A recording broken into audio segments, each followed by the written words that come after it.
रूस यूक्रेन के बीच युद्ध शुरू होने के पीछे शक एक बहुत बड़ी चीज रही है। कभी रूस अमेरिका पर शक करता है तो कभी अमेरिका को रूस पर शक होता है और दोनों देशों का यह शक दिन ब दिन बढ़ता ही जा रहा है और यह शक है परमाणु हमले का।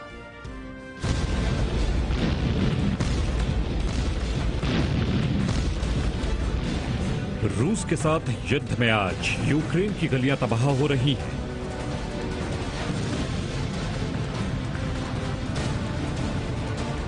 लाखों लोग अपना घर-बार छोड़कर दूसरे देशों में जाने को मजबूर हैं। जो लोग यूक्रेन में फंसे हुए हैं, वो भी डर के साए में जी रहे हैं। ये सारी तबाही सिर्फ और सिर्फ एक शक के कारण हुई।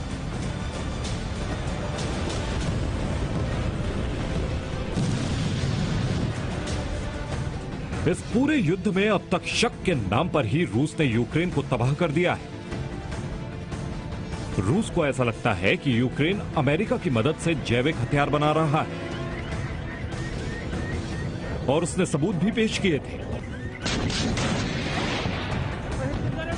जिसमें हथियारों को तैयार करने वाले लैब्स के बारे में बताया था। लेकिन शक करने वालों में अकेला रूस नहीं है। अमेरिका को रूस पर किन किन चीजों को लेकर शक है, इसकी तो लिस्ट काफी बड़ी है। अमेरिका को तो आज भी लगता है कि रूस यूक्रेन पर केमिकल हथियारों से वार कर सकता है और अगर ऐसा हुआ तो वो रूस को करारा जवाब देगा।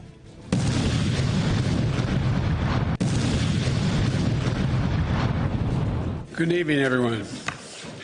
We would respond. We would respond if he uses it. The nature of the response would depend on the nature of the use. कुछ दिनों पहले तक तो अमेरिका को लगता था कि रूस यूक्रेन पर न्यूक्लियर अटैक भी कर सकता है।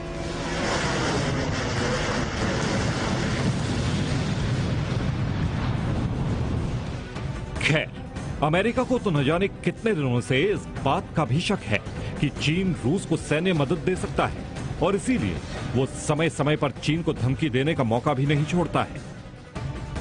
I had a very straightforward conversation with Xi. Now I guess it's 6 days ago, 7 days ago, in that range, and I made it clear to him. I made no threats, but I made it clear to him that make sure he understood the consequences of him helping Russia. लेकिन बड़ा सवाल यह है कि युद्ध में तबाह हो रही यूक्रेन की जनता किस पर भरोसा करे? क्या वो रूस को गुनहगार माने? क्या वो अमेरिका का विरोध करे या फिर अपने देश से सवाल करे? ब्यूरो रिपोर्ट, जी मीडिया।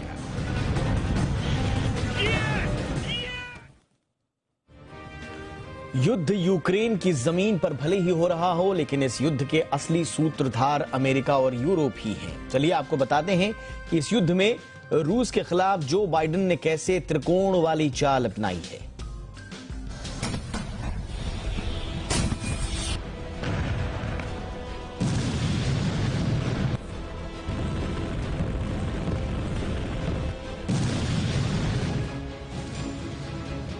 ये युद्ध रूस और यूक्रेन लड़ रहे हैं। तबाही रूस और यूक्रेन की हो रही है। मुसीबत का डर नेटो को सता रहा है। गैस की किल्लत यूरोप झेल रहा है। दोस्ती की कीमत चीन चुका रहा है और दुनिया का रिंग मास्टर तमाशा देख रहा है। यूक्रेन के युद्ध के पीछे की कूटनीति और आने वाले दिनों की सारी रणनीति अमेरिका बना रहा है। रूस की पेच कसने के लिए बाइडेन ने जो चाल चली है, उसका नुकसान सिर्फ रूस ही नहीं, रूस के सहयोगियों को भी उठाना पड़ेगा, क्योंकि बाइडेन ने पुतिन को यूक्रेन युद्ध में फंसाकर सिर्फ एक चाल नहीं चली, बल्कि बाइडेन के ट्रायंगल ट्रैप में फंस गए हैं पुतिन। बाइडेन ने एक तरफ से पुतिन को युद्ध में फंसा रखा है, दूसरी तरफ से बाइडेन ने रूस पर प्रतिबंधों की बौछार शुरू कर दी और तीसरी तरफ से यूरोप में डिप्लोमेटिक फ्रंट खोलकर रूस और चीन के बाजार को चंगुल में लेना शुरू कर दिया है। यूक्रेन युद्ध के 1 महीने बाद बाइडेन का यूरोप दौरा चल रहा है।